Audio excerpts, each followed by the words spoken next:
Welcome to Kenton's videos. Enjoy the video. In this video, I will explain how to make your WordPress website multilingual.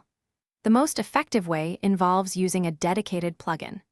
These powerful tools streamline the entire translation process, ensuring your site reaches a global audience. We will explore how to select and implement the best solution for your specific needs, making your content accessible in multiple languages with ease and efficiency. Once you have selected your plugin, the next step is installation and activation. Navigate to your WordPress dashboard, add the plugin, and activate it. Then, access the plugin settings to define your primary language and add all the additional languages you wish to support. Remember to set up a clear language switcher, often found in your header or footer, allowing visitors to easily switch between language versions.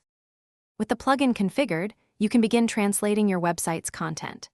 This includes all your posts, pages, and any custom post types you might have. Don't forget to translate your navigation menus, sidebar widgets, and even theme-specific strings to provide a fully localized experience. Most plugins offer a user-friendly interface, often side-by-side editors, to make the translation process straightforward and manageable for all your content. Finally, consider multilingual search engine optimization and ongoing maintenance. Proper reflang tags are crucial for search engines to understand your different language versions, preventing duplicate content issues.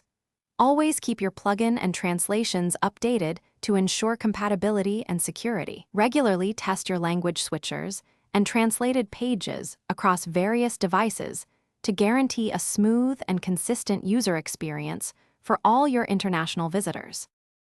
Thanks for watching. Consider subscribing if we helped you.